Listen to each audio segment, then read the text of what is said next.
Acompanhe agora mais um tema doutrinário do Evangelho de Jesus. Bom dia, sejam bem-vindos.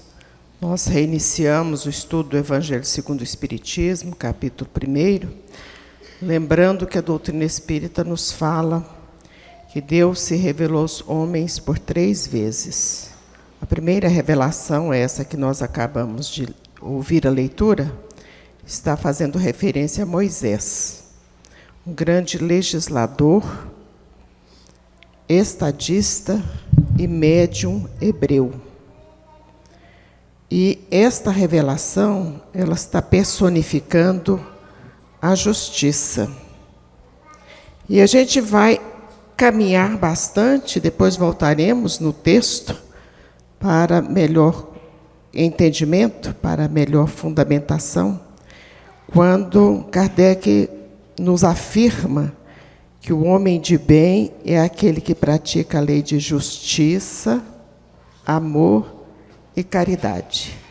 Portanto, ele está falando das 3 revelações. O homem de bem é aquele que pratica a lei de justiça, a lei de amor e de caridade. Moisés vem trazendo a primeira revelação. E ele trouxe essa revelação da justiça de 2 maneiras. Esta que nós vimos foi mediúnica, são os 10 mandamentos, o decálogo que todos nós conhecemos, e que é a base de toda a justiça do mundo. E ele complementou esses 10 mandamentos, e nós podemos ver isso nos 5 primeiros livros do Velho Testamento, que são atribuídos a Moisés, que é Gênesis, Êxodo, Número, Levítico, Deuteronômio. São os 5 primeiros livros da Bíblia. E nesses 5 primeiros livros, nós podemos observar que tem 613 artigos de lei. E as leis, nesses artigos, são muito mais negativas do que positivas. E ele trazia essa legislação de acordo com o grau evolutivo das pessoas daquela época. Porque toda legislação, ela guarda sintonia com a comunidade. Ela guarda sintonia com a evolução daquelas pessoas. Por exemplo, hoje nós temos o Estatuto da Criança e do Adolescente, que é o chamado ECA. E nesse estatuto, que é uma norma brasileira, vai fazer algumas proibições com relação a atividades relacionadas às crianças. Criança não pode trabalhar, criança não pode ser violentada, criança não pode ter a palmada e outras coisas mais que são próprias dessa legislação. Por que que o legislador firmou essas normas? Porque estava havendo abuso. Então, quer dizer, certamente que a criança com 6 anos de idade já estava trabalhando, pai espancando criança, e aí então há necessidade do legislador coibir essas práticas, e daí vem a legislação específica. Se todas as crianças fossem tratadas com muito respeito, não haveria necessidade dessa legislação. E da mesma maneira a gente está vendo aí lei do trânsito. Então, quer dizer, se existem proibições, é porque está havendo abuso em determinadas situações. E aí vem o Código do Consumidor, a legislação penal, a legislação comercial, tributária, civil, trabalhista e por aí, porque todas essas legislações é para que as pessoas convivam em paz. Então, no caso, por exemplo, do direito do trabalho, tem uma norma para o trabalhador, para o empregado, então, para o patrão, e deve ser respeitada essa norma. Então, nesse sentido, Moisés, sabendo que o povo era muito belicoso, muito equivocado ainda, ele traz uma legislação muito rígida, que são esses 5 primeiros livros. Dentre essas normas que ele fala, que a gente diz que são as normas negativas, ele vai dizer, por exemplo, que não se pode comer carne de porco. Por que que ele disse isso? E é uma norma que até hoje o judeu e o islâmico, eles não se alimentam de carne de porco. Porque sabemos todos nós, que hoje os porcos são tratados com cuidado, com remédios, tem uma vigilância sanitária que observa. Mas, antigamente, isso coisa de Moisés, portanto, há 4.000 anos, os porcos eram tratados como porcos mesmo. Aí a pessoa comia aquela carne e adoecia. Da mesma maneira, quando ele fala com determinados tipos de peixes, eram peixes que comiam cadáveres, são peixes necrófilos, então não se podia, até hoje, os judeus não comem determinados tipos de peixe. Quando ele falava, por exemplo, da necessidade de lavar as mãos, é porque sabia que, se não lavasse as mãos, correria o risco de trazer algumas enfermidades. E tem mais, quando ele diz, por exemplo, ele proíbe em Deuteronômio, que quer dizer segunda lei, ele proíbe a manifestação dos espíritos. E muitos de outras crenças ainda pegam os espíritas desavisados por conta dessa legislação. Primeiro, se ele proibiu, é porque existia comunicação de espírito, porque se não existisse, não haveria necessidade da lei. Não tem espírito comunicando, por que eu vou fazer uma lei? Segundo, se ele proibiu, é porque estava havendo abusos, porque ele fez uma ressalva. Ele poderia receber as comunicações dos espíritos, tanto é que recebeu. Jesus derroga, quer dizer, ele elimina essa lei trazida por Moisés. Quando ele se manifesta no Tabor, na materialização do Tabor, quando ele se manifesta depois do seu sacrifício, quando ele apresenta por 40 dias aos apóstolos, no Pentecostes, que é a comunicação de todos os espíritos e falando em vários idiomas, e Atos dos Apóstolos, que é um dos livros do Novo Testamento, que lá é voz direta, os espíritos falavam e todas as pessoas ouviam da mesma maneira que ouviram no Pentecostes. Os espíritos falaram em várias línguas, aquelas línguas de fogo, e todos ouviram o que eles diziam. E ainda tem a consideração trazida pelo próprio Evangelho, que diz que os espíritos sopram onde querem. Não tem como a gente proibir espírito de se manifestar, de se falar. Porque os espíritos, eles têm várias maneiras de manifestação. Eles podem se comunicar pela psicografia, pela psicofonia, pela intuição, pela inspiração, que são situações mediúnicas mais comuns, mas existem outras tantas maneiras de espíritos se comunicarem através do sono, e às vezes a pessoa dorme, e se lembra daquele sonho que ela teve, na verdade não foi sonho, chama-se mediunidade onírica, que é essa mediunidade do sonho. Então, os espíritos podem se manifestar de muitas e muitas maneiras. Então, a justiça que Moisés trouxe naquela época, ela era necessária àquela condição daquelas pessoas que ali estavam. E os 10 mandamentos é a manifestação realmente da espiritualidade amiga.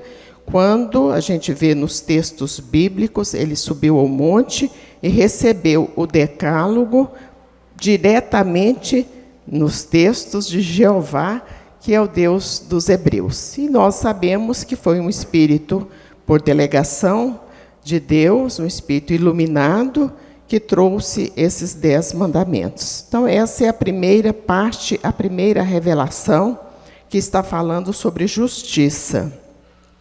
No segmento dessa leitura, nós vamos ver a segunda revelação, aí já é Jesus, com o sentimento do amor.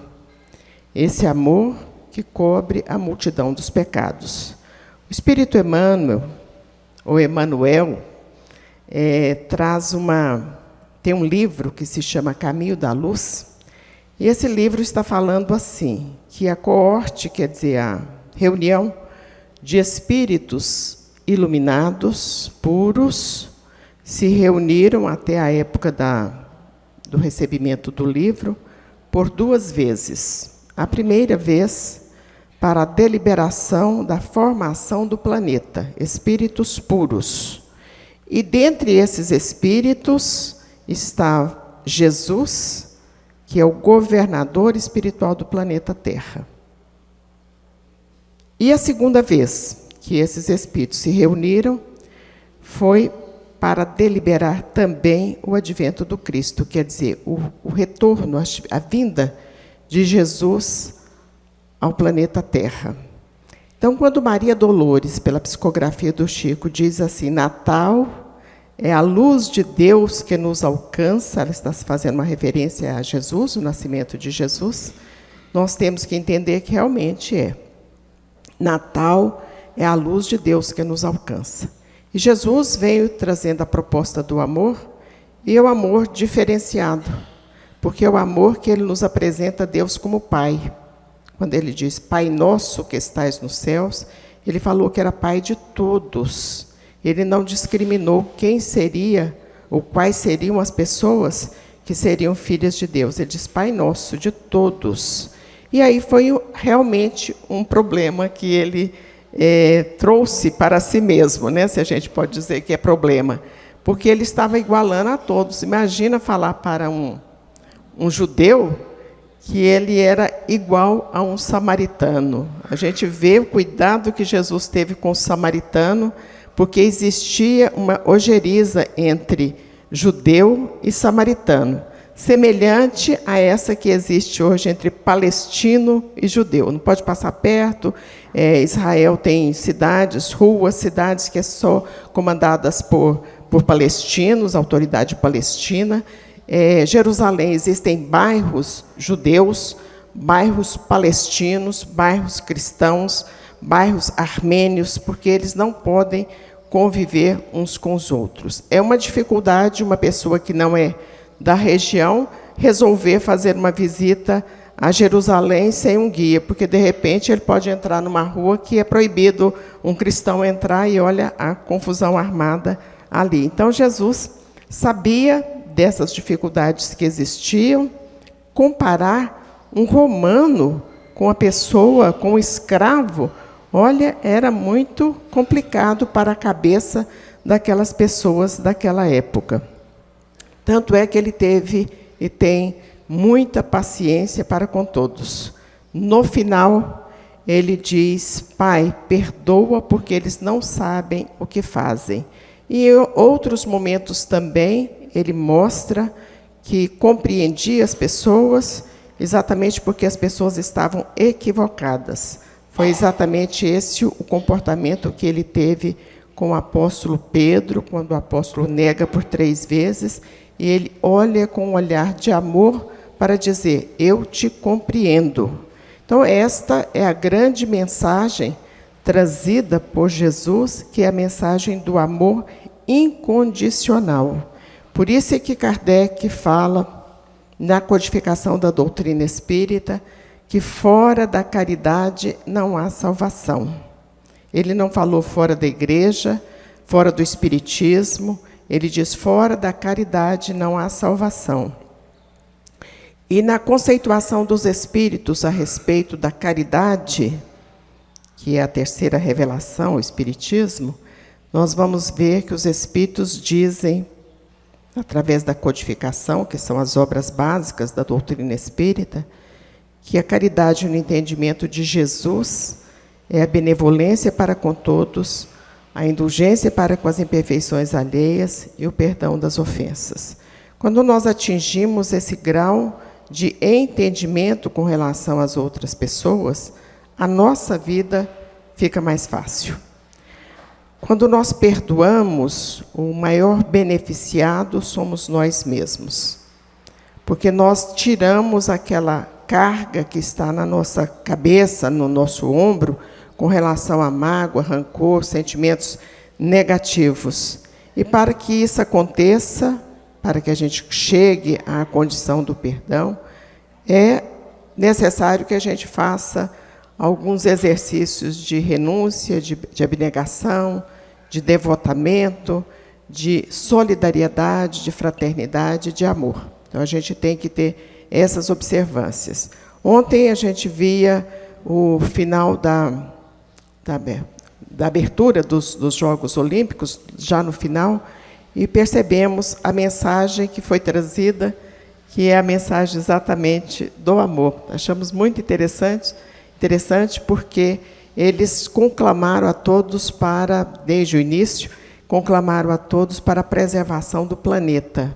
Porque quando a gente preserva o planeta, a gente está amando a Deus. Porque se tudo é criação de Deus, e se nós destruímos tudo que está ao nosso redor, se nós magoamos o nosso semelhante, muitas vezes até cometemos homicídio, então nós estamos afrontando a própria misericórdia divina e a nossa própria consciência, porque Kardec diz que a lei de Deus está escrita na nossa consciência. Então, quando nós afrontamos e temos um peso de consciência, pode ter certeza que nós estamos afrontando a Deus.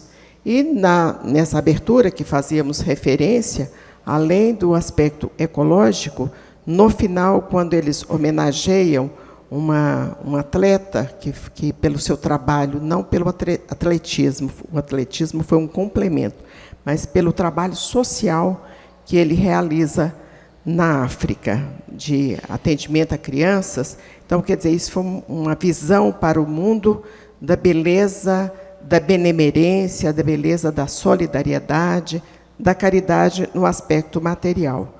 Porque o Espírito Emmanuel diz que caridade enquanto necessária. Então, existem situações que há necessidade da caridade material.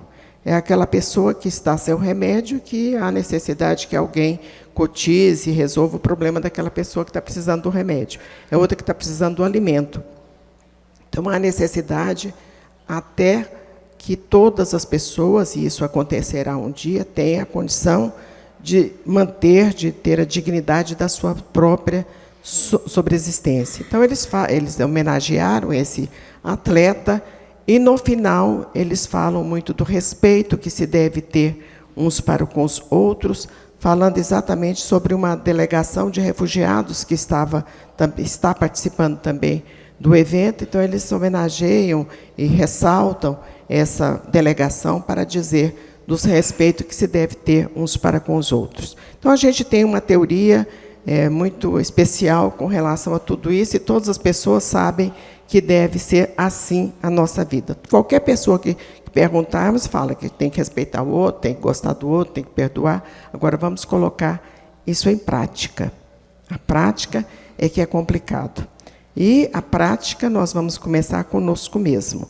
Nós vimos aqui, no sinal verde, falando escavar o passado, às vezes até o nosso próprio passado, né? Que é um passado complicado, que a gente já fez muitos atos ilícitos, equivocados, e estamos aqui mais uma vez, e às vezes até um passado recente, cometemos alguns atos que hoje a gente imagina, nossa, mas como eu tive coragem de fazer isso?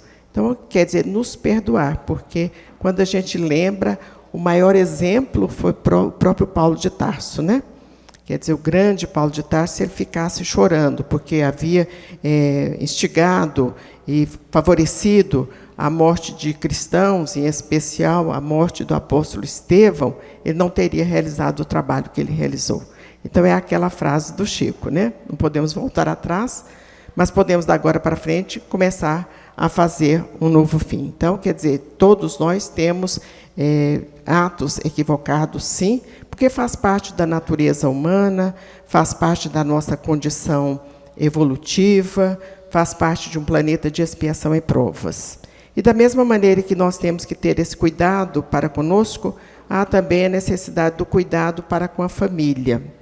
Estamos vendo essa semana, procurando algumas coisas a respeito das muitas biografias do Chico, e estávamos vendo um dos livros lá, um dos biógrafos, dizendo assim, que muitas das dificuldades que existem nas famílias é porque as famílias não param meia hora por dia para conversar. Assuntos edificantes, trazer o Evangelho para a roda da conversa, ouvir o que os jovens têm de dizer.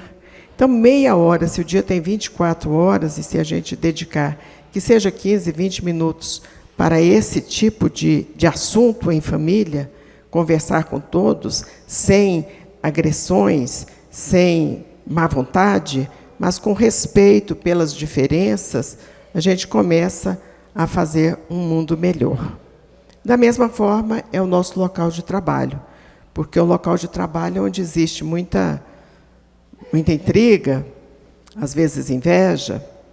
Nós estávamos, outro dia, vendo um filósofo dizendo que a inveja é aquela pessoa que não se conforma com o êxito da outra.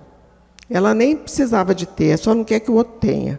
Então, é um sofrimento atroz a pessoa que tem inveja. Por isso é que uma vez alguém disse para a Madre Teresa que tinha inveja do trabalho dela, e ela disse, não precisa ter, minha filha, é só fazer igual. Então, é fácil, né? Tem inveja, é só a gente copiar aquele ali que está indo na frente e fazer igual, né? Mas acontece que, às vezes, a gente não tem ainda esse preparo de resignação, de abnegação, de vontade mesmo para a transformação. E o movimento espírita, as nossas casas espíritas,